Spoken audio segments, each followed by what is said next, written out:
George Thorogood to start us off here. Welcome back, everyone. I'm Blair Armstrong, one of the co-hosts of Old Guys Still Rock. We are in episode number 41 today, and our topic is going to be, Are You Listening? Just a few moments, I'm going to join up with my good friend for almost 30 years and co-host of Old Guys Still Rock, Brent Wright of Brent Wright Incorporated. He's actually going to be in Las Vegas today while I'm here in beautiful Indian Wells. So are you listening? That calling that comes in your head or that vision that you dream about, are you following that or are you letting it sit idle? So that's what we're going to talk about today. Some people who've acted on it, some people that have let it sit and just not be idle and not really pursue it. As always, we believe that we are made divinely and we have a purpose on this earth. So when those visions are coming into the thing, are you listening to them? Are you following through them? Are you pursuing them? So we hope that this show resonates with you today. As always, we said to it, if you haven't done so yet, hit that subscribe button on the YouTube channel and hit that subscribe button on the Spotify channel, whatever channels you listen through. Most of all, if this show affects you negatively or positively, let us know in the comments of the YouTube or Spotify or even through Instagram. Or better yet is, if this show does resonate with you in a positive way, share the show. We need to get the word out there. We will never, ever be a monetary podcast, meaning that we don't want sponsors to tell us what we can say or what we can't say. But so we're depending on you being super grassroots to get the word out there. That's it for right now. Again, we're going to turn it over and where Brent and I will come together and discuss our topic today, which is, are you listening? We hope you enjoyed the show. See you on the other side. All right. Good morning, good afternoon, good evening, wherever you may be. You have seen us again. Here we are again. Old Guys Still Rock. 41. Episode 41 today. As we mentioned a little bit earlier in the intro, it is early morning here today. Typically, we kind of do this around 9 o'clock, but we have some pressing things that are going on in our world. Brent is in beautiful Las Vegas, Nevada for his payroll company today. Yeah. I'm still here in Indian Wells, California, but my father-in-law here in a couple of hours will be going into some back surgery. So we are compacting a lot of things in this morning. So welcome back. Again, as we said, this is Old Guys Still Rock. We're at episode number 41 today. Super, super grateful that you guys have tuned in to us. And I want to also say, too, is we've got to talk to a couple people as of late, and they're giving us some great feedback. So keep that coming. Ken Johnson, we talked last night. We really appreciate all your comments and really like what we're doing. A lot of people ask, what are you doing this for? And you ever expect to get sponsors and stuff like that? And I said, that's not our reason for this. We do not want to be a monetarial podcast, as we've talked about in pretty much every single episode before this. But he goes, okay, if that's the case, then how big do you want to get? And I said, well, it's going to depend on how God wants us to get. Would we like to have 1 million people watch us? Sure, that would be awesome. If it doesn't get there, if it takes 20 years to get there, that would be fine too. And he goes, okay, yeah, but what's the purpose? And as you always say, man, to make a damn difference, to make a damn difference and to just affect one person each episode. At $165 an hour for therapy, this is saving us like $400 a week between the two of us, right? So yeah, and I still have to have therapy. So this is therapy to help my therapist to help me understand better. That's good. I like that. That's good, right? So let's get into it, man. You have a packed day today. I have a packed day today, as if everybody else is, but want to get really into this. Some conversations that you and I had briefly before we get on here is the question of, God, I sound nasally today. So sorry about that if I sound nasally. Yeah, sorry about that. Yeah. Jeez Louise, it's really blowing here today. We have about 20 mile an hour winds, and so the dust is up. So if I sound like, I don't know, and I'm underwater, I apologize. I am not sick. It's just gross out. Anyway, we were talking about, are you listening? And the funny thing that, when you sent it to me last night and I get some time to think about it, ironically today in my devotional, we're going through Bible through the year. We just got through Numbers and Jesus talking to his disciples before he goes to the cross. he's appointing leaders. And that's what's kind of, this is what you're said to is, are you Yep. listening? Yeah. So a lot of us think that there's only can be a certain amount of leaders in this world. And you sent me a video also too about a guy calling out his congregation of his church of men stepping up and becoming leaders as well, right? Yeah. So how all of this, you guys, this is how we come up with topics. Things just randomly appear in our brain, and then we talk about it. So this is never ever scripted. Well, because anyway, we are listening. That's the goal. Listening. We are trying to listen, right? We're tough. Right. We're men. We're thick-headed. We don't have ears to hear, you know.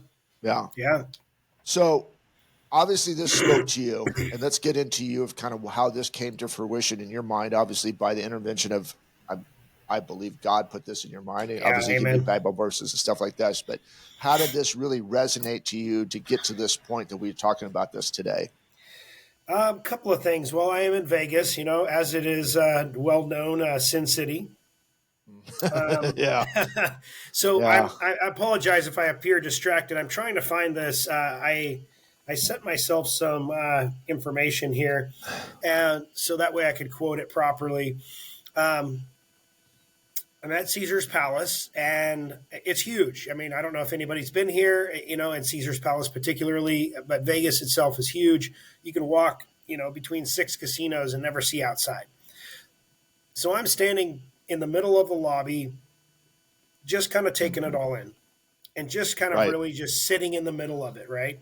And this is not long after I got here, and I'm just kind of sitting there, just watching, people watching, just checking stuff out, just kind of enveloping in the whole experience. And there's a song playing. I don't know if I mean, the music's usually loud in the casinos, right? And so, and normally it's just background music. And because I was sitting there, I had an opportunity to just sit in it, sit in everything, and to hear. And I'm going to quote Matthew 13, 9 through 16 here in a second. But I was sitting in there just listening to the song, and I found myself remembering what the song was and started singing it in my head, and I couldn't place what it was. And then all of a sudden I figured out where the speakers were, and I kind of moved closer to it. And I don't know if you know who Paul McClure is. Very great Christian singer. Okay. Great voice, better than me. Doesn't sound nasally. Doesn't sound like, you know, you're drying out in the desert. You know, now I understand what you're talking about all the time, right? So, but the song is Waymaker. Waymaker, Peacekeeper, you know, talking about God, talking about, you know, all of this, talking about faith, talking about all this. So let me backtrack. So I'm in the middle of Vegas, Sin City, in one of the largest casinos, sitting in it and listening, and they're playing Waymaker over the loudspeaker. And I just couldn't take it. I couldn't take it. I just literally kind of like, I got a little bit emotional, and I wanted to call like 3 friends and my pastor, and, you know, I just wanted to share everything. And I was like, nope, I'm just going to sit in this, and I'm going to listen, because clearly God's talking to me. The universe is talking to me. Whatever you believe in, it was talking to me right at that moment. I believe it was all talking to me right at that moment. Right. And so, and then I started thinking about, as I was sitting in it, the Matthew 13, 9 through 16. Whoever has ears, let them hear. The disciples came to him and asked, why do you speak to the people in parables? He replied, because of the knowledge of the secrets of the kingdom of heaven has been given to you, but not to them. Whoever has will be given more, and they will have an abundance. Whoever does not have, even what they have will be taken from them. This is why I speak to them in parables. Though seeing, they do not see. Though hearing, they do not hear and understand. And that really kicked my tail. Yeah. And that whole moment, if you will, that I just kind of paraphrased, was about a 20 to 25 minute moment for me. It wasn't quick. It wasn't simple. It wasn't easy, because I'm hard-headed, don't have ears to hear, don't have eyes to see. But I took a moment right in that second to just really understand and hear and see what it was God was talking to me about. Yeah. So I looked up Caesar's Palace. It was built in 1966. Jay Sarno, he was a son to a Jewish immigrant from Poland. Okay. And he became a developer. And he built this with one of his business partners in 1966. And at the time, it was the biggest, the baddest, and the best. And what got me thinking about this is I'm cruising through the conference center. Now, bear in mind, this conference center may or may not have been here during that time. I'm just kind of paraphrasing in the situation. But do you think Jay Sarno didn't listen or did listen? As I'm walking through the hallway, not the conference center, but I'm walking through the hallway to the conference center, and I'm just envisioning all the little things that I get in the weeds and get in my head and think about, all the details that matter to me for some reason, that it really shouldn't matter if I'm really listening and really hearing and really seeing. Do you think Jay cared how many miles of trim molding that he was buying to build this casino? Do you think he cared about how many miles of carpet? Now, bear in mind, I mean, we've all bought carpet for our house, right? You're $6, $8, $12 a square foot. It is a mile from my hotel room to the conference center inside. Isn't that crazy? Right? How many miles of carpet? How many feet? How many square feet of carpet? How many square feet or how many linear feet of trim molding? Do you think Jay's vision or dream stopped him by thinking, man, I just can't afford this much trim molding. Man, I just can't afford this much carpet. I just can't afford this much paint. Or did he take, and I don't know, Jay may or may not have been a biblical man. I don't know. I'm guessing being a Jewish immigrant from Poland, he was probably, somewhat religious, or at least had been exposed to religion in some way.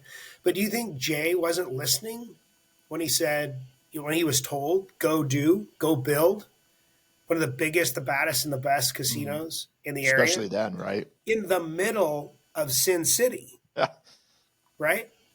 And then create an opportunity for me to be here 50 years later, 60 years later, listening to a song, Waymaker, in the middle of the lobby of one of the largest casinos here in Sin City. And one of the most iconic. Yeah. I mean, just think of this guy's dream doesn't come to fruition, as you said. I mean, it's such a ripple effect right there. He had a vision, listened, had an inkling, whatever that may be. But as you said, he built all these things right there.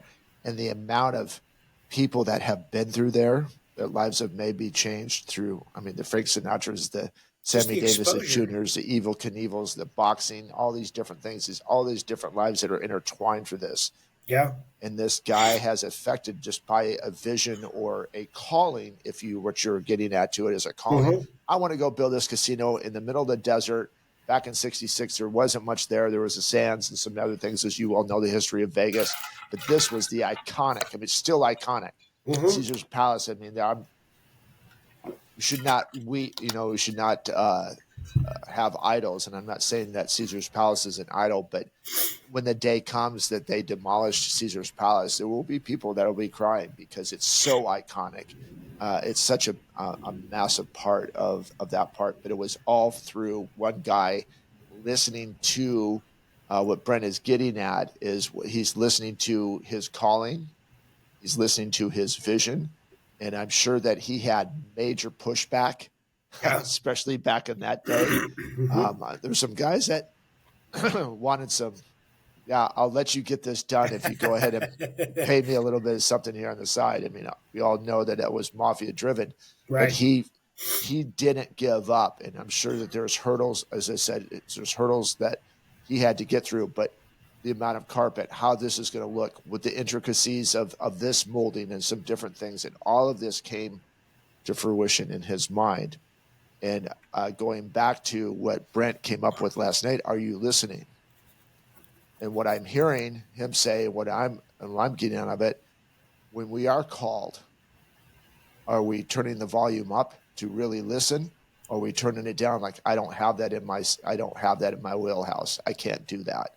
Yeah. And I think a lot of us where we're at right now, and you and I have talked about this on multiple episodes, and guys that we talk with on a regular basis, is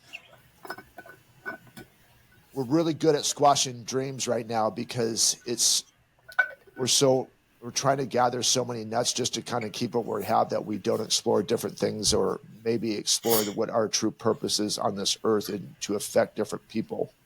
Yeah. You said something today and I want you to kind of share this story with us. You're in a conference the other day and talking to this guy who's become very successful in the payroll business. Yeah. And why don't you share with us of what he said about the money that he's made in this business. I thought was intriguing. Yeah. So he said the only reason that he ever wanted to become rich, he didn't even think about becoming rich at all when he was going through this process of building. He was just building. But to look back, he said the only reason that he ever had a thought in his mind about why he wanted to become rich is so he could change the world. He could use his money to change the world. Now, last year, he raised $40 million for world peace. $40 million. It is his $40 million. And he said the only reason he was able to do that is because he had an opportunity to make people have eyes to see and ears that hear with his money. Mm-hmm. Had he not been made a billionaire, he might not have been able to do that. Now, bear in mind, this guy didn't come from money. He built it. He started his business with $7,000. Mm-hmm. His wife had multiple jobs to help him, them live while he was, building this. And he picked the right people. He made a bunch of good moves. But as he said, he made hundreds, if not thousands, of mistakes along the way. He said, in my 15-minute talk, you won't hear me talk about my mistakes. He said, because that's a whole nother talk that takes about 3 or 4 hours. Mm-hmm. So we talk about that here. Show us your wins, show us your losses, and figure out how you can use that to make a damn difference. I want to tie this back, though, for one last thing. Yeah. Jay Sarno, who built Caesar's Palace, died right here in Caesar's Palace at 64 years old. Really? Now, he wasn't on this earth for very long, but the impact that he made in his short time by listening, by executing. So what we're saying here, what I'm saying here, is to not just have eyes to see and ears to hear, but as soon as you hear or see it, act on it. Take freaking action. I would tell you that one of my biggest downfalls in my life, I tell people that I actually see things and hear things like an actuarial. You know what that is? In the insurance industry? Yeah, an actuary where they basically take down the probability of things happening, right? Yep, they take data and formulate the probability of things happening or not happening. They do it with your life insurance. They do it with your car insurance. They do it with everything. They have massive amounts of data, 150 to 200 years worth of data. And they compile that, and then they can tell you, they can literally tell you between that and a DNA test, like the month you're going to die. Isn't that crazy? Right? And I'm not telling you I have it at that level, but I see things and hear things that other people just normally don't pick up on. My brain works like a spreadsheet. So is it a God-given gift? Likely. But again, my brain just works like a spreadsheet. And so to tie this all back, like, are you really acting when you see these things? And like I said, I am guilty of not acting. I can see it. I can challenge the probability of it. I can communicate the probability to others, but then I don't take action myself. I didn't start taking action in my life until I was 35. Could you imagine where I'd be, the lives I would have changed, the impact I might have made? Some of these young guys we've had on the podcast, That's what I tell them every Mm-hmm. time that I have an opportunity to talk with Mm-hmm. them. You have no idea what you're forsaking if you do not listen and do not hear for your calling. Yeah, I think that's important. What you said too is, I mean, 35. Some people are like, okay, that's still early in life. I mean, that could happen at 55. That could happen at 40. It could happen at 21. It could happen at 18. It could happen at any age. The point that I'm hearing you're saying is that start listening, and it Yeah. doesn't really matter where you are, what part of life you are. You could be in the middle of your career. You could be at the end of your career. You could be at the beginning of your career. All in between. It could be relationships or whatever that may be. Are you listening to what is being put into your head by our belief by God? Are Yeah. you following that purpose? We all have a certain purpose, um, and that is of unification, to Mm-hmm. bring other people together. This guy's purpose at this time, which I'm going to take it for that's what I believe his purpose was. It could have been a different purpose at that time, but from reading what here at Brent is, building Caesar's Palace was to bring people together, Yeah. having business meetings. I mean, obviously, you're not the only business that's ever been there for a conference, correct? But it's Right. brought people of like-minded or in the same business or maybe even different businesses. It could have been the Ed Milet's. It could have been the Andy Frisellas. It could have been Tony Robbins, whatever it is. But bringing people together in a certain part to change the world, if you may, or to Yeah. outlet to fulfill their purpose. Mm-hmm. Some of it not so great. The devil saw what was going on. There's other things that happen in Vegas that you could Yeah. come into Caesar's Palace and do and follow that part. But the point of it is that was his vision to bring people together, and how we deal with that was great. Um, and I think that going back to what, yeah, you're a different breed. We've always said that, Yeah. Oh yeah. the quiet giant, and your brain does work differently. And I think, but that's great. But we need more Brents in there. We need the more Blairs. We need the more Ken Johnsons, the Ken McCumbers, the Joe Daniels. Those guys all come with.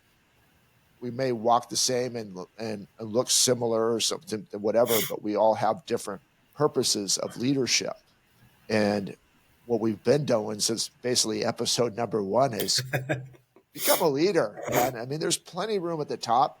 Listen to John Maxwell. It's just the Yeah. same thing. There is a ton of room to be a leader in there, and we need more of that. And I love that bumper sticker: lead, follow, or get out of the way. yeah, right.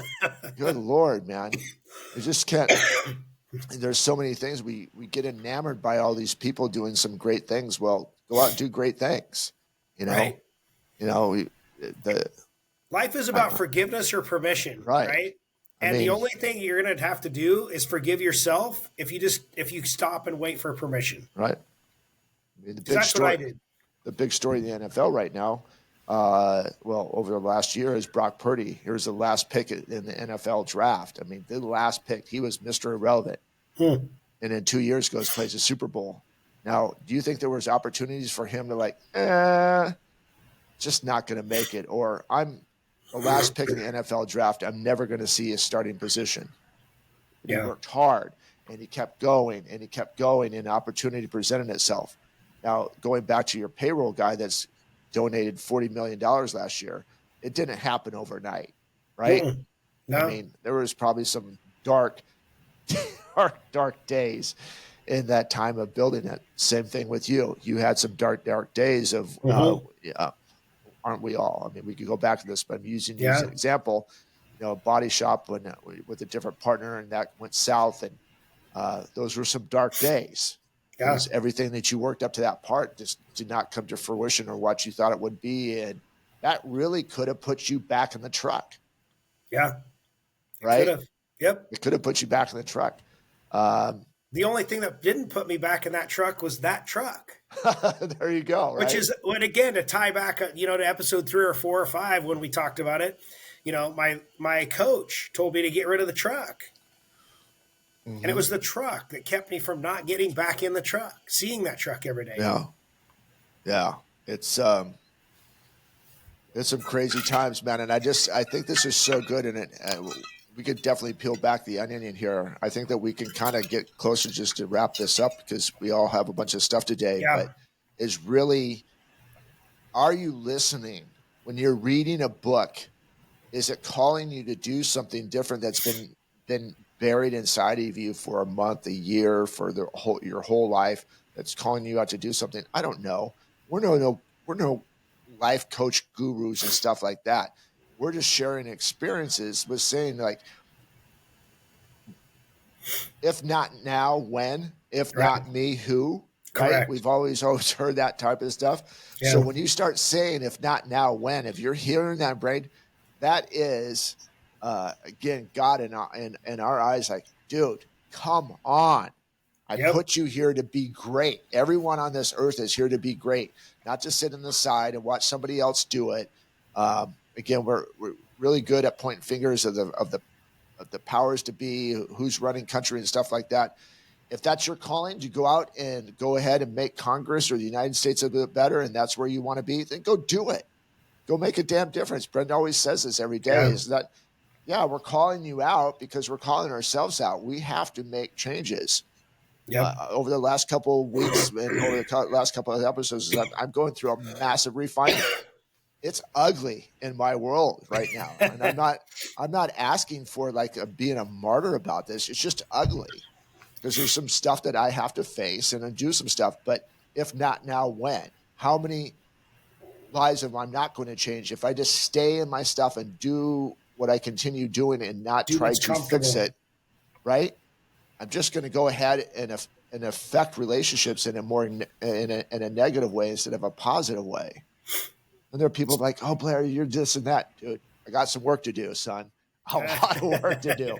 And that's okay. But I'm getting to that point that I'm being more and more comfortable in that moment. And so getting people like, doing our therapy Thursdays, which we're doing today. Yes, I'm going to go see a counselor because I got some shit that I have to work out. And yes, I did swear on here. So YouTube, that's on you.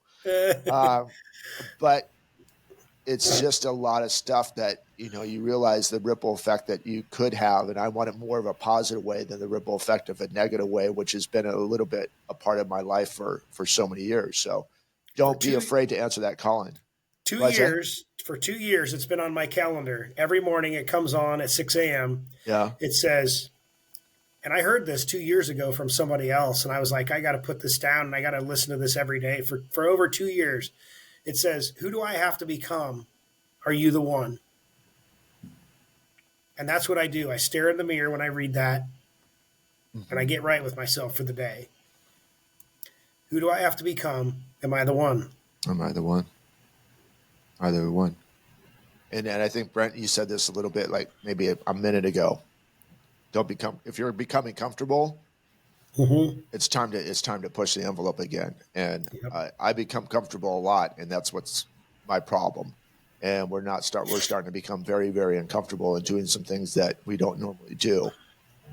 So if you've been successful in business for 20, 30, 40, 50 years, and that's come to an end, get uncomfortable again and go out and do some stuff. We're actually going to have a guy on here in a couple of weeks. I'm trying to get it arranged for time. He's in a bad spot, man. We'll talk about it. He's not in a bad spot. He's in a spot of transition. And his identity, he's sitting in it. He's sitting in it. His identity was in his profession. And that profession has been taken away.